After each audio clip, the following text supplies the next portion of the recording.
So today we'll be starting off with another organelle, which is the mitochondria. Now, the most numerous organelles that are seen with light microscope are usually mitochondria, and nucleus, chloroplast, and mitochondria are the ones which are very, very easily visible.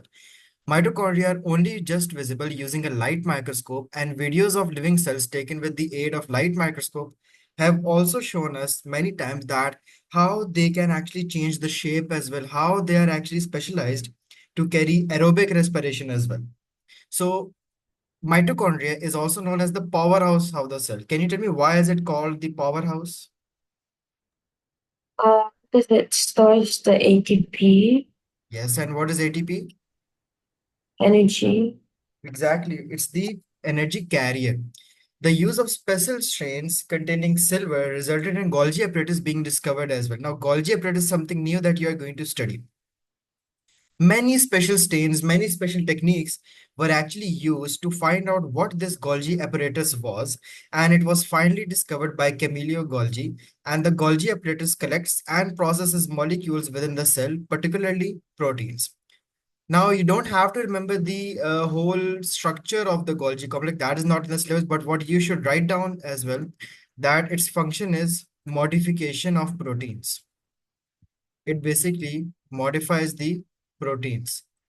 Protein synthesis takes place in ribosomes, which are on the endoplasmic reticulum, and then they go inside in Golgi apparatus to get modified. Again, we'll study in detail in your chapter number 6 that how are they actually modified. So these were the terms that we studied. So what are the differences between animal and plant cells? One of the structures commonly found in animal cells which is absent from plant cells is the centriole. Plant cells also differ from animal cells in processing cell walls and large permanent vacuoles and chloroplasts. These are the differences that you already told me. But under the light microscope, the centriole appears as a small structure close to the nucleus. And centrioles kya hai? This is also something new that will be later discussed in this chapter as well. And it has a very important role in your chapter number 5. Cell walls and plasmodesmata. Well, with the light microscope is being mentioned again and again. Why? Because we are discussing only the structures that are very easily visible under a light microscope. Individual plant cells are more easily seen than the animal cells. This is because they are usually larger, and unlike animal cells, they are surrounded by a cell wall as well. Because obviously plant cells are more easily seen. Why can they be easily seen? Because they also have a cell wall. A plant cell have an extra structure, which is the cell wall, which is outside the cell surface membrane, and the wall is relatively rigid because it contains fibers of cellulose, which is a polysaccharide and which strengthens the wall. The cell wall gives the cell a definite shape, and it prevents the cell from bursting when water enters by osmosis, allowing large pressures to develop inside the cell. And this movement of substances across membrane, then these cell walls also may be reinforced with extra cellulose or a hard material known as lignin. Lignin is present in the walls of xylem. Remember what is xylem? Tell me. The tube that transports water and Exactly. mineral.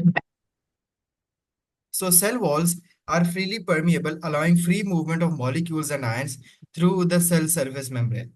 Plant cells are linked to neighboring cells by means of pores containing the fine strands of cytoplasm. These structures are known as plasmodesmata. Remember, हमने कल plasmodesmata पढ़े थे, that this is a plant cell and this is a plant cell, and there are some thread-like structures that hold all these plant cells together. We call them plasmodesmata, and they are lined with the cell surface membrane. Movement through the pores is thought to be controlled by the structure of these particular pores. Next, we have vacuoles. Can you tell me what are vacuoles and what would their function be? Vacuoles are like the sac in the plant that how to say it allows like the plant to have pressure so that it isn't like flaccid. Good. It maintains the rigidity of the cell. Good. What else? Does it store anything? Uh, Glucose. Good. A cell sap. It contains cell sap. What is cell sap? It's a mixture of glucose, amino acids, enzymes, hormones, substances, chemicals, everything is all there inside the vacuole. Vacuole is a storage organ, let's say. ठीक है? So vacuoles are sac-like structures which are surrounded by a single membrane. Now, which ones were the double membrane structures? ठीक है? If we talk about the double membrane structures, in double membrane structures, we have talked about till now nucleus, chloroplasts, and mitochondria. These three are double membrane. But when you talk about vacuole, vacuole only has a single membrane. They are surrounded by a single membrane, although animal cells may possess small vacuoles such as phagocytotic vacuoles, and we'll study that in the movement of substances as well, which are very temporary structures.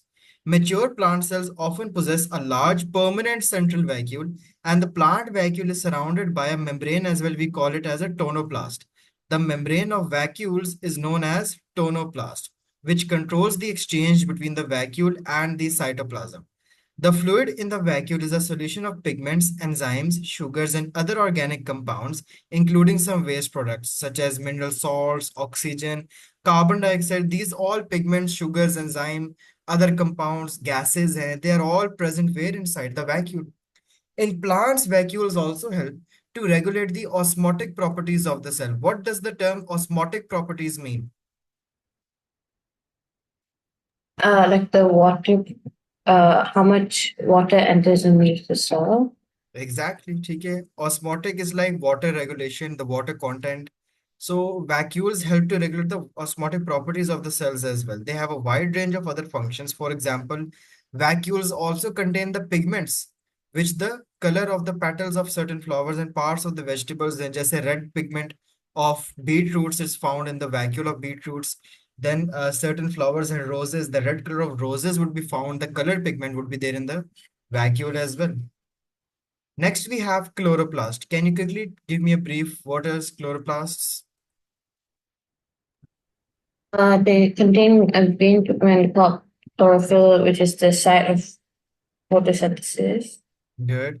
Chloroplasts are organelles specialized for the process of photosynthesis, and they are only found in the green parts of the plant, mainly in the leaves. They are relatively large organelles and so are easily seen with a light microscope. And it is even possible to see tiny grains. We call them grana or granum. Okay, what are granum? If we draw a structure of a chloroplast over here. Now we have these thylakoid membrane sacs over here. You can see this is one, this is another. Okay. These are known as thylakoid membrane sacs. And this whole thing is known as granum. It is known as granum. And if there are more than one granum, we call it grana. These thylakoid membrane sacs are the one which includes chlorophyll. These are the parts of the chloroplast that contain the chlorophyll, which is the green pigment, absorbing light during the process of photosynthesis. Chloroplasts are discussed further in chapter number 13 as well, that you will study in A2. So what are plasmodesmata? The pore-like structures found in plant cell walls and axes, actually linking the plant cells together as well.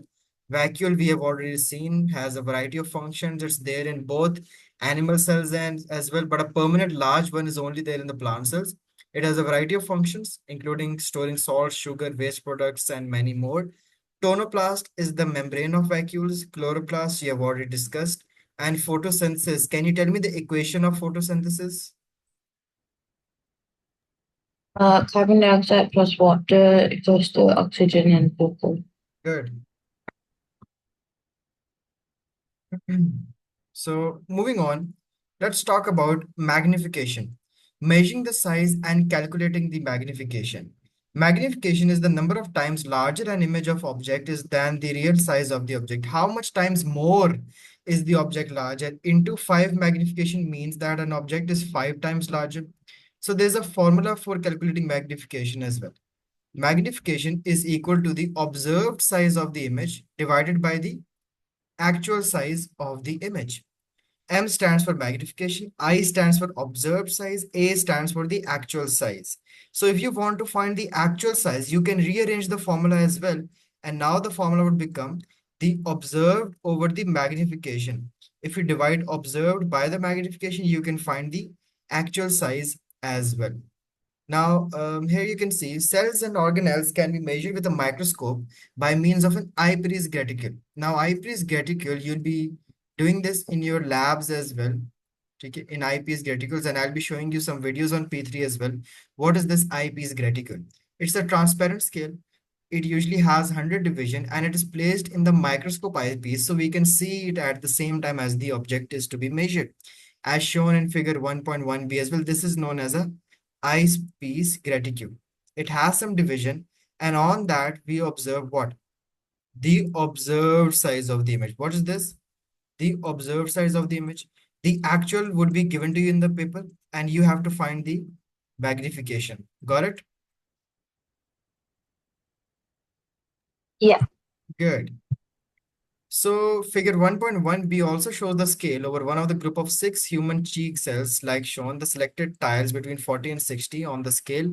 So we can say that if it's between 40 and 60, the measurement right now is 20 what? 20 eyepiece graticule, EPG. It's a unit for the observed image size, 20 eyepiece graticules. You can call it 20 eyepiece units in diameter. And we will not know the actual size of the eyepiece units until the eyepiece graticule is calibrated. We have to calibrate it according to something. For example, I should have a unit that one eyepiece unit should be equal to 40 nanometer. This is a calibration scale that will be given to you in the paper.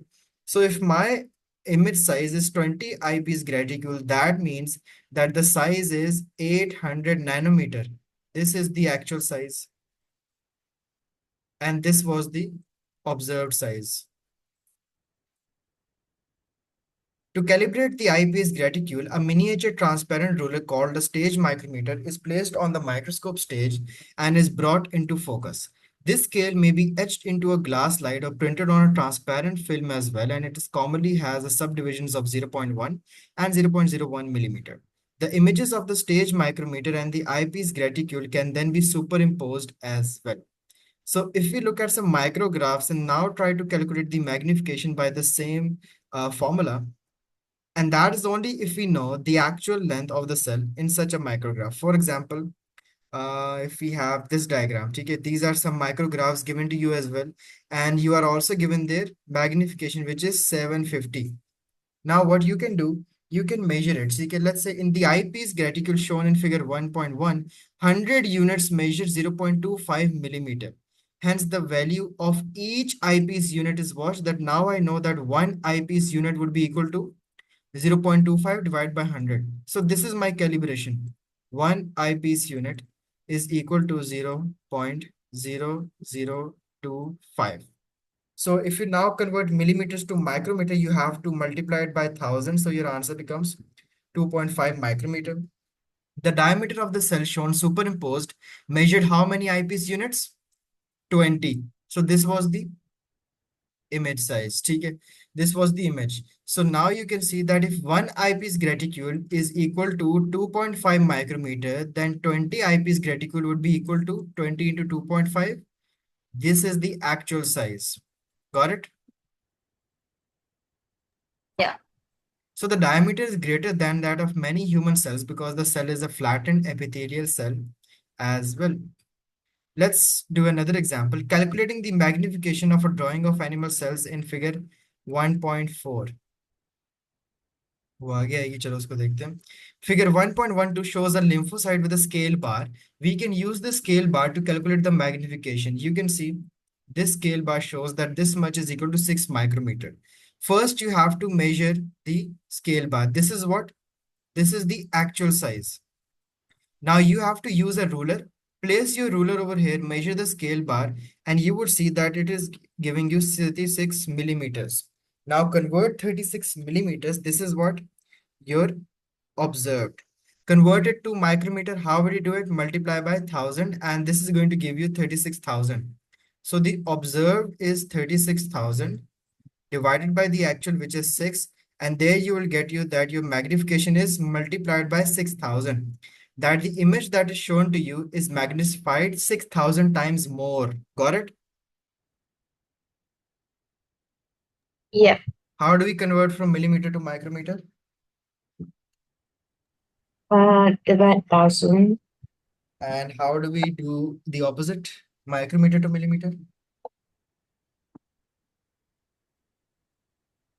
Divide Hey, by wait, Millimeter to micrometer is times 1000. Micrometer to millimeter is divided 1000. Good. Now calculating the real size of an object from its magnification. Now, if you are given the magnification and you have the observed as well, you have the magnification as well. Now you have to calculate the real size, the actual one. We can use the same magnification equation required again. So figure 1.2 shows parts of 3 plant cells magnified into 5600. This is what? The magnification. Suppose we want to know the actual length of the labeled chloroplast in the electron micrograph. You are going to measure it with your ruler and it will come up to 2.5 centimeter or 25 millimeter. Converted into micrometer, this is your image size. So now divide the image size with the magnification and you are going to get your answer, which is 4.5 micrometer. Got it? So Yeah. if the 2 points cannot be resolved, they will be seen as 1 point. In practice, resolution is the amount of detail that can be seen. The greater the resolution, the greater the detail. And this is the very, very important definition that you have to keep in mind. Because before studying what cells look like with an electron microscope, you also need to understand the difference between the magnification and what is resolution. Magnification is what? Okay, how much times the greater the image that you can see as well. Now, let's say both micrographs are of the same cells and both have the same magnification, but still you can see one of them much clearer. We say that even if they have the same magnification, the clear one has greater resolution. Resolution can be defined as the ability to distinguish between two separate points. How good are you able to, separate between two thin lines as well? The maximum resolution of a light microscope is 200 nanometer, and the reason for this is explained in the next section as well, which is the electromagnetic spectrum. A resolution of 200 nanometer means that if the 2 points or object are closer than 200 nanometer, they cannot be distinguished as separate because there's a limit to our human eye as well. And you might imagine that you could see more detail in the figure 1.11a by magnifying it, simply making it larger. In practice, you would be able to see what is already there more easily, but you would not see any more detail as well. The image would just become more and more blurred even if you increase the magnification. If you are increasing the magnification, it is important that you also increase the resolution. Otherwise, the image would just get blurred and blurred again. The electromagnetic spectrum, what role does it play in photomicrographs as well? Now, how is resolution linked with the nature of light? One of the properties of light is that it travels in waves, and the lengths of the waves of visible light vary, ranging from 400 nanometer to about 700 nanometer. The human eye can distinguish between these different wavelengths, and in the brain, the differences are converted to light differences as well, such as waves start from 400 nanometer violet and 700 nanometer red. The visible light is a form of electromagnetic radiation that you must have heard in physics as well.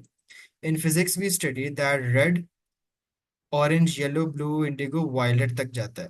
Now, red has a wavelength of 700 nanometer, violet has a wavelength of 400 nanometer. Visible light hai ye. This is the range of the visible light, which is a form of electromagnetic radiation. The range of different wavelengths of electromagnetic radiation is called the electromagnetic spectrum, and visible light is just the one part of the spectrum actually. The longer the wavelengths, the lower their frequency, and all the waves actually travel at the same speed. You know that electromagnetic जो waves होती हैं, they all have the same speed, which is the speed of light, 3 into 10 to power 8. So shorter waves pass at a higher frequency, and in theory, there is no limit to how short or how long a waves can actually be. This is what an electromagnetic spectrum looks like, and you don't have to remember this in biology. It's not that important according to paper. If you look at a mitochondria, now look at figure 1.14. It shows a mitochondria and some very important small cell organelles called ribosomes. It also shows some wavy blue lines that represent light of 400 nanometer wavelength, the violet one. This is the shortest visible wavelength, which means the highest frequency. And largest wavelength means the smallest frequency. But obviously, the mitochondria is large enough to interfere with the light waves. And the ribosomes, on the other hand, if you look at the ribosomes, they are far too small to have even any effect in the light waves because it's not going to even touch it. There's a very rare chance that the light goes touching the ribosomes as well. But according to the area of the mitochondria, there's a very large chance that it is going to reflect over here. And whatever is reflected is observed by our eyes inside the microscope.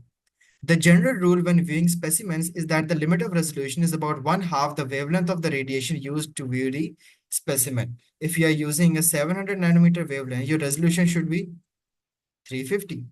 In other words, if an object is any smaller than half of the wavelength of the radiation used to view it, it cannot be seen separately from the nearby objects. And this means that the best resolution that can be obtained using a microscope is 200 nanometer. Why? Because the shortest wavelength that exists is 400 nanometer. So the shortest resolution is always the 1/2 of the wavelength being used. So the shortest possible best resolution would be 200 nanometer. Imagine you can distinguish two objects that are 200 nanometer times apart as well.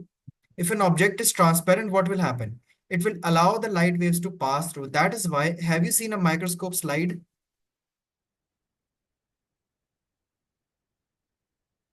Um, I think It's so, a but I kind of transparent slide, right? It's a glass-like slide. Okay? And on that slide, you actually place the specimen that you want to observe, and then you put it under a microscope, right? So why is the slide transparent? So the light waves can pass through and only reflect the specimen. Got it? yeah. Also, if you want to observe a transparent specimen, what do you do then? You are going to stain it with a color. What if it's our cheek cells? Now, cheek cells are transparent. If you try to, like just scratch some piece off of your cheek cell, what will happen? It's just transparent. Does it have a color? It doesn't have a color. It's completely transparent. So you have to stain it with some color as well so that it can be easily seen. Electron microscope was a microscope that uses electrons as radiation. What if you want to view things that are even smaller than 200 nanometer? Now that is not possible with a light microscope. For that, we're now going to switch on to a much more highly defined electron microscope. And we have to use radiation of a shorter wavelength, even shorter than visible light's violet color. Visible light starts from red, ends at violet. And even smaller than violet, you are going to now use the electron microscope. A much better solution, though, is to use electrons, and electrons are negatively charged particles which orbit the nucleus of an atom.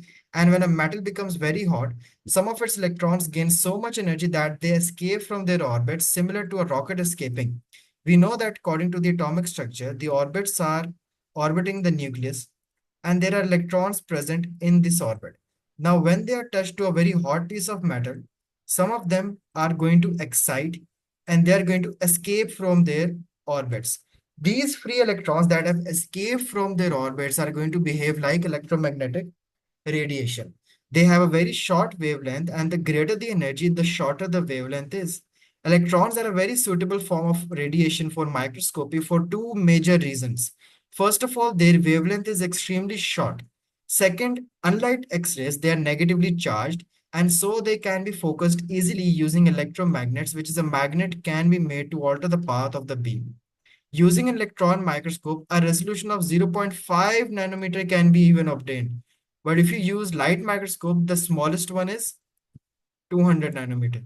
Imagine 200 times के 400 times smaller resolution there है, and electron microscopes are 400 times better than light microscope. You are now even able to distinguish between such objects that have a distance of 0.5 nanometer between them. But electron microscopes have two types.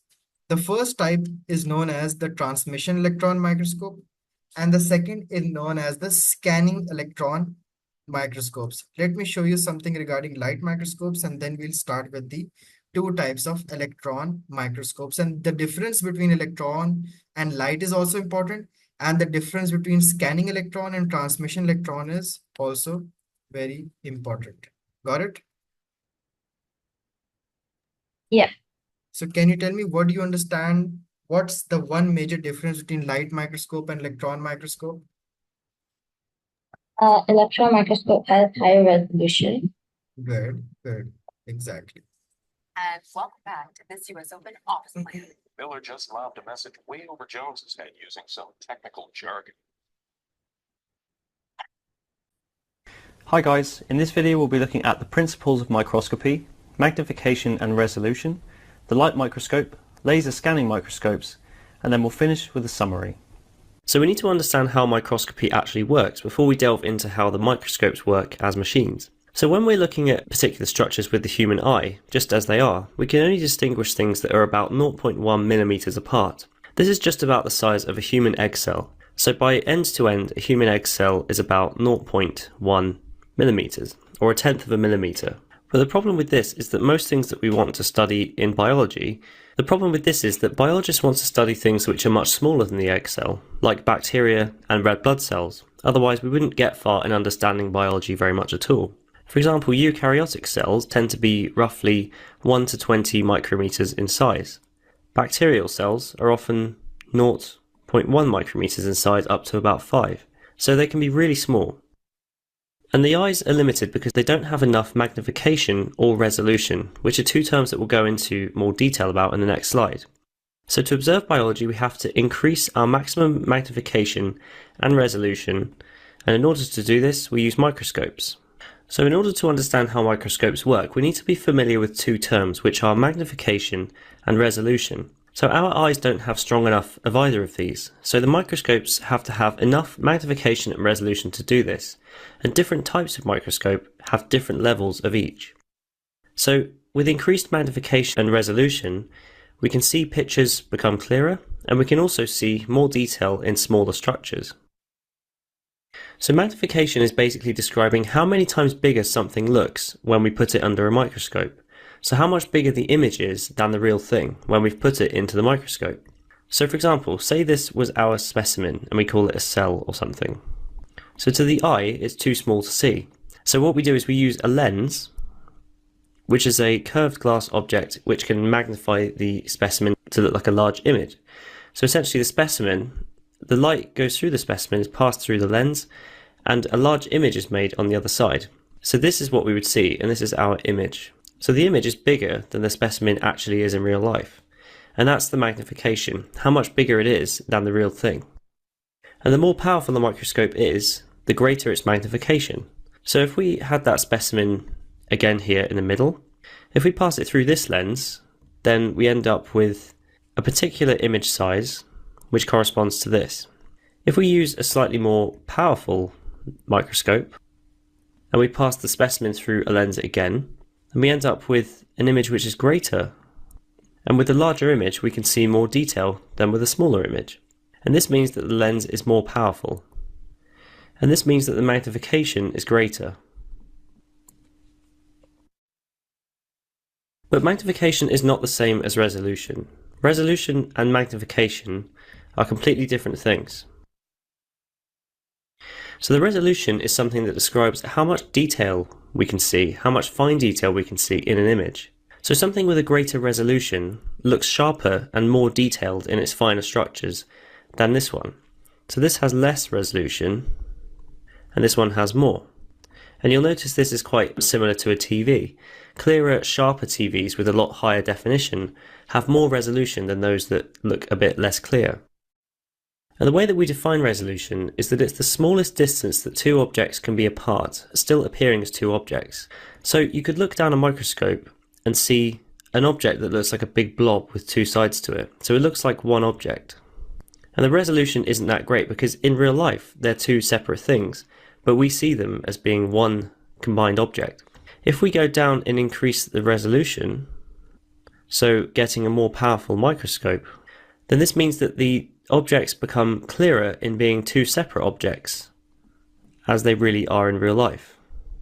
So it's almost as if you imagine having very bad eyesight and seeing objects around the room, things start blurring into each other because your resolution isn't as good. When you sharpen the vision or you put glasses or lenses in, you realise they're actually separate objects and therefore your resolution has gone up. So greater resolution is better because when we look into the cytoplasm of a cell, for example, we might see one blob with a poor microscope, but if we increase the resolution, we might see that it's actually two ribosomes or something. So it gives us a lot more detail. So to summarise the difference between magnification and resolution, magnification is how many times larger an image appears compared to the real thing. And the resolution is the smallest distance between two distinguishable points. And once they become 1 point, you've gone past the resolution's limit. So let's talk about the light microscope as a piece of equipment. They were the first ones to be designed, and they're still the most common ones that are used compared to other types of microscope. Basically, we use light coming from a light source at the bottom of the microscope, and we pass it through the specimen which has been put onto a glass slide. The image of this goes through, and then it gets magnified again into our eyes. So this is kind of a simplified diagram of what's happening. We have a light source, sending light through the specimen, and eventually it will be magnified by various lenses until we see it in our eyes. So we see the specimen being bigger than it really is in real life. And usually looking on a light microscope, this will be the light source. This would be where we would place our specimen. And we look down the microscope into these eyepieces to see the light coming through. And the light magnifies it into a large image for us. So the reason they're the most common type of microscope are because of several reasons. First of all, they're relatively cheap. They're cheap to build and they're cheap to buy, and therefore they're very accessible. They're also easy to use. They take a few lessons to get used to, but then once you've learnt them, even young kids can use them. And they can also be used to study living tissues or cells. Some microscopes have to kill the cells before they can view them, but in the light microscope case, if you've prepared a specimen quite recently, that cell might still be alive, and so we can see it actually performing processes in real time. The light microscopes show us a 2D image of the living cells. So obviously you have to remember that cells aren't just squares or circles on a piece of paper. They're 3D objects, often in the shape of 3D shapes like polygons or cubes. So you have to be aware that this is just taking a slice through a 3D network. And the way they work is because we said they had a light source, they use visible light in the spectrum to create an image. The human eye can only see visible light, which is a particular range of wavelengths in the electromagnetic spectrum. If we used other types of radiation, we would never see it. And because they use visible light, their resolution is limited to about 200 nanometers and their magnification to about times 2000. So what does this mean in terms of the definitions we just talked about? A resolution of 200 nanometers means that if we were to look at two objects in a distance of 200 nanometers, we'd be able to tell that they were apart. If we look down any smaller, like 100 nanometers, we wouldn't be able to tell that they were two objects. It would look like one blurred object. Magnification of times 2000 simply means that the specimen, compared to the image, is 2000 times smaller. So the image is 2000 times bigger than the real thing. Another type of microscope is known as a laser scanning microscope. They use a high-power beam or a laser of light to create an image for our eyes. So this is the beam coming out of the machine here. The laser passes over each single point of the specimen, so it takes quite a while, and it creates an image over time. So essentially the laser is pointed at this specific point, and then the next point, and then the next point, and the next point, and overall it does a whole route across the whole cell, and it beams the light on and receives it back again. And over time it forms a nice 3D image. So these are more expensive than light microscopes because of the laser, but they do have a very, very high resolution. And they can also show specimens in 3 dimensions, which is very good for understanding how things work and how smaller pieces of life can function. Hey guys, I hope you enjoyed the video. If you are looking for an amazing A-level biology resource, join me today. All right, are you clear about light microscopes? Yeah. Now, the 2 types of electron microscopes include the transmission and the scanning electron microscope. 2 types of electron microscopes are now in common. Transmission, which was originally developed, and the beam of electrons is only passed through the specimen before being viewed. Only those electrons that are transmitted are seen. Now, this is the specimen. Electrons are transmitted, and only the ones that have been transmitted, that piece of image would be seen by the eye. This allows us to see thin sections of the specimens as well, and thus to see inside the cells as well. For example, the cross-sectional area of a stem, the cross-sectional area of a leaf. And this, when we talk about scanning, what do you mean by scan? Only viewing upper surface, not transmitting it. Only viewing it from the top. While the transmission one can also cut through the sections as well. You can consider like a 3D one. Got it? Scanning only scans the surfaces of the structures and only the reflected beam is obviously observed. Scanning works on reflectant. जैसे आपके पास normal सारी microscopes होती हैं, it's gonna reflect on a specimen, reflect back in our eyes. Electrons with the one which are going to be transmitted can be seen and an image can be produced as well. An example of a scanning electron micrograph is shown in figure 1.15 as well. And the advantage of this microscope is that the surface structures can be seen because much of the specimen is in focus at the same time, and a three-dimensional appearance is now achieved. Disadvantage of SEM is that it cannot achieve the same resolution as transmission electron microscope. Obviously, transmission electron microscope is a better type and it has a higher resolution as well because it is actually cutting through the specimens. For example, this shows how a transmission electron microscope works. This is the electron gun at the positive anode. Why is it a positive anode? Because electrons are negative. So it's gonna produce a beam of electron. This is where the electrons are going to go. This is the condenser. Then this is where the specimen is placed. Let's say a small piece of leaf. Now only the electrons that are transmitted are going to be projected through the lens and then shown on a screen.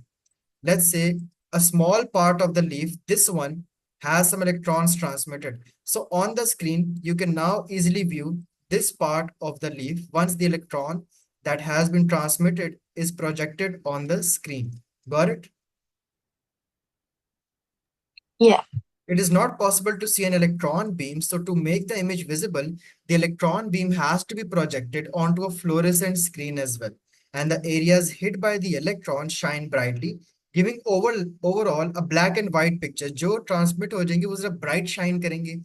And you can also use different colored stains to improve the contrast of biological specimens for electron microscopy, which contain heavy metal atoms, such as which stop the passage of electrons. The resulting picture would always be displayed, as I mentioned, a black and white X-ray photograph with the more densely stained parts of the specimen appearing blacker. False color images can also be created by coloring, और वो computer से editing वगैरह भी जब हो जाती है, we can easily edit it as well.